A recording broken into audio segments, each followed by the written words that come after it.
नमस्ते। आज की कहानी है भारत की सबसे रहस्यमयी एजेंसी की। नाम है रॉ यानी रिसर्च एंड एनालिसिस विंग। ये नाम सुनते ही दिमाग में जेम्स बॉन्ड जैसी तस्वीरें घूमने लगती हैं। जासूसी, सीक्रेट मिशन, देश के दुश्मनों पर नजर। लेकिन ये एजेंसी बनी क्यों? इसकी जरूरत क्यों पड़ी? इसकी जड़ें जुड़ी हैं भारत के दो बड़े युद्धों से। साल था 1962। चीन के साथ हमारा युद्ध हुआ। इस युद्ध में हमारी सेना बहादुरी से लड़ी, लेकिन हमें हार का सामना करना पड़ा। इसका एक बड़ा कारण था इंटेलिजेंस की नाकामी।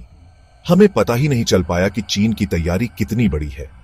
हमारी खुफिया एजेंसियां, जो उस समय इंटेलिजेंस ब्यूरो के अंदर ही काम करती थीं, दुश्मन की चाल को सही से भांप नहीं पाई।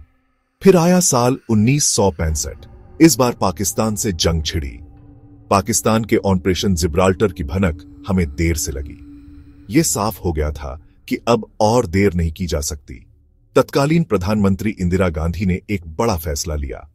उन्होंने तय किया कि अब भारत अपनी विदेशी खुफिया जानकारी के लिए इंटेलिजेंस ब्यूरो पर निर्भर नहीं रहेगा। एक नई एजेंसी बनाई जाएगी जिसका एकमात्र काम होगा विदेशी धरती पर भारत के हितों की रक्षा करना। यह एजेंसी सीधे प्रधानमंत्री को रिपोर्ट करेगी। इसका काम होगा दुनिया भर में भारत के खिलाफ हो रही साजिशों का पता लगाना। दुश्मन देश की सेना, कोई आतंकवादी संगठन। इस एजेंसी को बनाने की जिम्मेदारी एक बहुत ही काबिल अफसर को दी गई और यहीं से शुरू हुई रॉ की कहानी। तो तारीख थी 21 सितंबर 1968।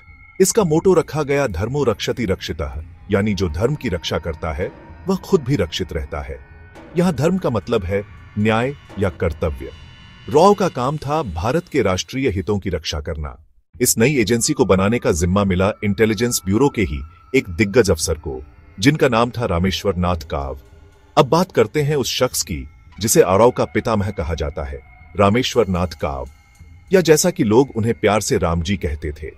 काव साहब एक बेहद शांत और गंभीर स्वभाव के इंसान थे। वो कम बोलते थे और सुनते ज्यादा थे। इंटेलिजेंस की दुनिया में उनका नाम बड़े सम्मान से लिया जाता था। जब इंदिरा गांधी ने उन्हें आरओ बनाने की जिम्मेदारी सौंपी, उन्होंने इस काम को पूरी लगन से शुरू किया। काहे कि एक अच्छी खुफिया एजेंसी काबिल लोगों से बनती है। उन्होंने देश भर से बेहतरीन अफसर चुने। ये वो लोग थे जो तेज दिमाग वाले, साहसी, देश के लिए कुछ भी कर गुजरने का जज्बा रखते थे। काव साहब ने अपनी एक कोर टीम बनाई। इस टीम में शामिल लोगों को बाद में काउबॉयर्स के नाम से जाना जाने लगा। ये नाम उन्हें यूं ही नहीं मिला था। ये वो लोग थे जो काव साहब के सबसे भरोसेमंद थे और उनके एक इशारे पर किसी भी मिशन को अंजाम दे सकते थे। के शंकरण नायर, गिरीश चंद्र सक्सेना और कई दिग्गज शामिल थे। काव साहब ने इन लोगों को खुद ट्रेनिंग दी।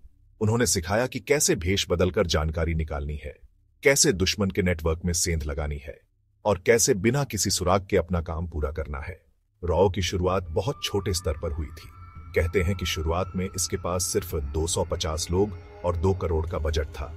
काव साहब का मानना था कि ईएन जासूस की सबसे बड़ी ताकत उसका दिमाग होता है।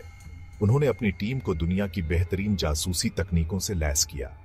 उन्होंने विदेशी खुफिया एजेंसियों जैसे कि अमेरिका की CIA, इजराइल की मोसाद के साथ भी अच्छे संबंध बनाए ताकि नई तकनीकें और जानकारियां साझा की जा सकें। रॉ के साथ साथ काव साहब ने एक और संगठन की नींव रखी। इसका नाम था एविएशन रिसर्च सेंटर यानी ARC। ये रॉ की हवाई जासूसी शाखा थी। रॉ को बने अभी कुछ ही साल हुए थे कि उसे अपनी काबिलियत साबित करने का एक बहुत बड़ा मौका मिला। यह मौका था 1971 में, जब पूर्वी पाकिस्तान, जो आज का बांग्लादेश है, में आजादी की लड़ाई छिड़ गई। पश्चिमी पाकिस्तान की सेना पूर्वी पाकिस्तान के लोगों पर जुल्म ढा रही थी। लाखों लोग अपनी जान बचाने के लिए भारत में शरण ले रहे थे। भारत के लिए यह एक बड़ी चुनौती थी। इसी समय प्रधानमंत्री इंदिरा गांधी ने आरओ को एक खास जिम्मेदारी सौंपी। जिम्मेदारी थी बांग्लादेश की आजादी के लिए लड़ रहे मुक्ति बाहिनी के लड़ाकों की मदद करना। यह आरओ का पहला बड़ा और अंतरराष्ट्रीय मिशन था और इसे काव और उनकी टीम ने बड़ी खूबसूरती से अंजाम दिया। रॉ ने मुक्ति बाहिनी के लड़ाकों को ट्रेनिंग देना शुरू किया। उन्हें हथियार मुहैया कराया गया, उन्हें गोला बारूद मुहैया कराया गया। आरओ के एजेंट भेष बदलकर पूर्वी पाकिस्तान में घुस गए। वहां से खुफिया जानकारी इकट्ठा करने लगे। पाकिस्तानी सेना के ठिकानों की जानकारी दी, उनकी संख्या बताई गई, उनके प्लान बताए गए। ये जानकारी 1971 के युद्ध में भारतीय सेना के बहुत काम आई। रॉ की मदद से ही भारतीय सेना ने सिर्फ 13 दिनों में पाकिस्तानी सेना को घुटने टेकने पर मजबूर कर दिया। इंस्ट्रूमेंट ऑफ सरेंडर पर हस्ताक्षर, ये एक ऐतिहासिक जीत थी। इस जीत ने न सिर्फ एक नए देश बांग्लादेश को जन्म दिया, बल्कि दुनिया को रॉ की ताकत का भी एहसास कराया। ये काव और उनके काउबॉयज की पहली शानदार कामयाबी थी। बांग्लादेश की आजादी के बाद आरओ ने एक और बड़ा कारनामा किया। ये कहानी है सिक्किम की। सिक्किम उस समय भारत का हिस्सा नहीं था, वो एक आजाद देश था जिस पर चौग्याल राजवंश का शासन था। लेकिन चीन की नजर सिक्किम पर थी और वो उसे अपने प्रभाव में लेना चाहता था। इंडिया के लिए ये एक बड़ा खतरा था, क्योंकि सिक्किम की सीमा चीन से लगती थी। इंदिरा गांधी नहीं चाहती थी कि सिक्किम भी तिब्बत की तरह चीन के कब्जे में चला जाए। उन्होंने एक बार फिर रॉ को यह जिम्मेदारी सौंपी। रॉ ने सिक्किम में अपना ऑपरेशन शुरू किया। एजेंसी ने वहां के लोगों को भारत में शामिल होने के लिए राजनीतिक रूप से प्रोत्साहित किया। नतीजा 1975 में जनमत संग्रह 97% से ज्यादा ने विलय के पक्ष में वोट दिया। 16 मई 1975 को सिक्किम भारत का 22वां राज्य बना। 1975 तक रॉ अपनी कामयाबी के शिखर पर था। बांग्लादेश के विलय ने, सिक्किम के विलय ने, लेकिन फिर आया मुश्किलों का दौर। 1977 में देश में राजनीतिक बदलाव हुआ। इंदिरा गांधी चुनाव हार गईं। मोरारजी देसाई के नेतृत्व में जनता पार्टी की सरकार बनी। नई सरकार आरओ की ताकत और उसके गुप्त ऑपरेशनों को शक की निगाह से देखती थी। उन्हें लगता था कि इंदिरा गांधी ने आरओ का इस्तेमाल राजनीतिक फायदे के लिए किया है। इसका नतीजा यह हुआ कि आरओ के बजट और कर्मचारियों में भारी कटौती कर दी गई। लेकिन यह दौर ज्यादा लंबा नहीं चला। 1980 में इंदिरा गांधी सत्ता में वापस लौटी। उन्होंने आते ही रॉ को फिर से मजबूत करना शुरू किया। इसके बाद आरओ ने एक बार फिर कई बड़े ऑपरेशनों को अंजाम दिया।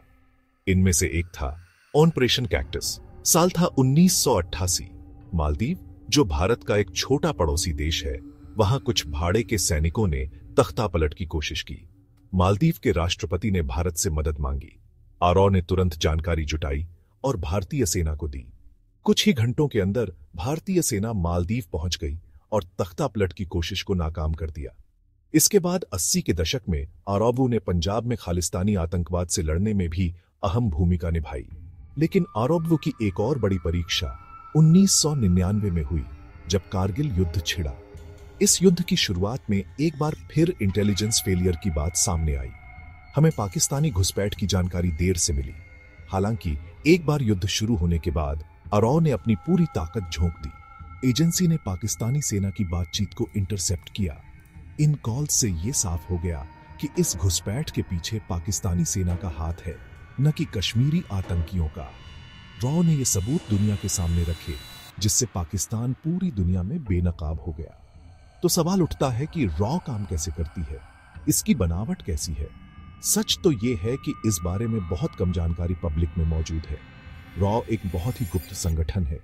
यह किसी भी मंत्रालय के अधीन नहीं आता, बल्कि सीधे प्रधानमंत्री कार्यालय को रिपोर्ट करता है। इसका चीफ, जिसे सेक्रेटरी रिसर्च कहा जाता है, सीधे प्रधानमंत्री को जानकारी देता है। रॉ भारत की संसद के प्रति भी सीधे तौर पर जवाबदेह नहीं है। रॉ को सूचना के अधिकार कानून से भी बाहर रखा गया है। रॉ की कहानी उन अनगिनत गुमनाम नायकों की कहानी है जो चुपचाप अपना काम करते हैं ताकि हम और आप चैन की नींद सो सके।